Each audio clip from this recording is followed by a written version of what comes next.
Growing up in Denver, Colorado, my life was usually quiet. My dad, Richard Thompson, was a hardworking man who spent his entire career as a firefighter.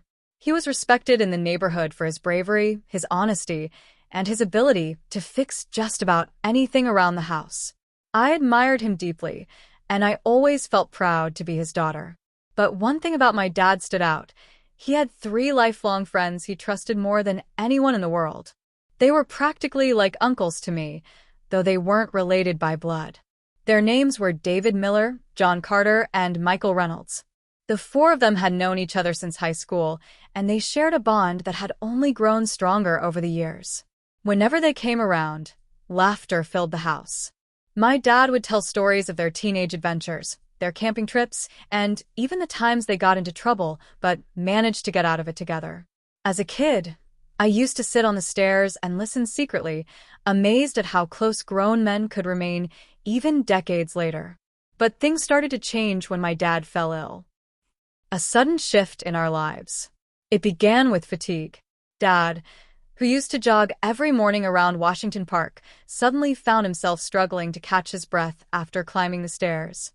After several doctor visits, the diagnosis came: a heart condition that required long-term treatment.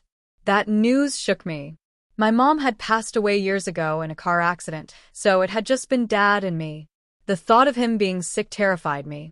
I was still in college at the time, balancing my studies in journalism at the University of Colorado Boulder with helping Dad at home.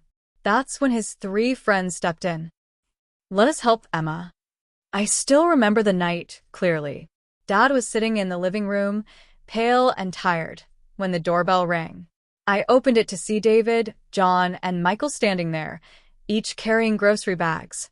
"Emma," David said warmly, "we heard about your dad. We're here to help. Don't argue." At first, I didn't know what to say. I wasn't used to people stepping into our personal life. But when I looked at Dad's tired smile as he saw his friends walk in, I realized this was exactly what he needed. That evening, we all sat together, eating pizza they had brought, laughing at their jokes, and for the first time in weeks, Dad looked alive again. From that day on, they became regular visitors at our home. Each friend's way of helping. It was surprising how different they each were, yet how much they contributed. David Miller worked as a mechanic.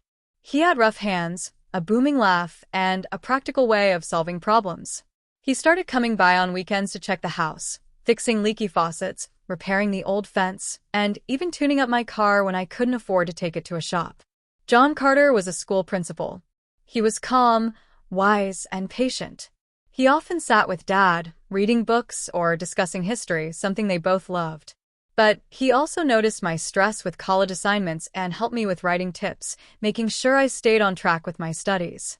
Michael Reynolds was the adventurous one. A former park ranger, he loved hiking and the outdoors. Though Dad couldn't do much physically, Michael insisted on taking him out for short walks in the park, helping him regain some strength and keeping his spirits up. They weren't just Dad's friends anymore. They became my support system. 2.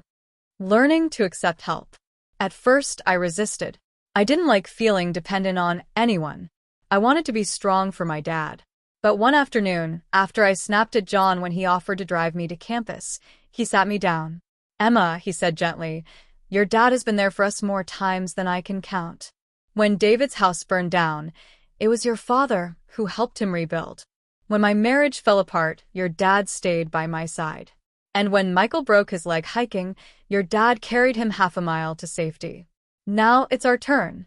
Don't think of it as charity. Think of it as family."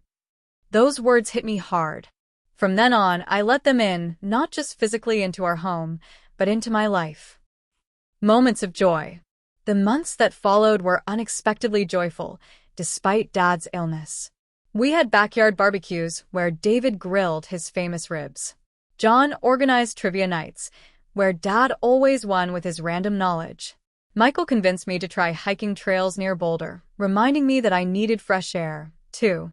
It felt like I had gained 3 more dads, protective, caring, and always ready with advice or help. One snowy evening in December, we decorated the house together for Christmas. Dad sat by the fire, while the 4 of us untangled lights, hung ornaments, and laughed at how crooked the tree turned out. I'll never forget the look on Dad's face that night, peaceful, content, and full of gratitude. The hardest night. Of course, it wasn't all easy. One winter evening, Dad's condition worsened. We had to rush him to the hospital. I was terrified, sitting in the ER waiting room, my hands shaking. But I wasn't alone. David put his arm around me. John handled the paperwork. Michael got coffee and kept me distracted with stories. They stayed the entire night with me until the doctors finally said Dad was stable. When I walked into the hospital room and saw Dad asleep, I realized something important. Without his 3 friends, I couldn't have faced it. A new chapter. Over the next year, with treatment and medication, Dad's condition improved. He wasn't back to his old self, but he was stronger, and his spirit was unshaken.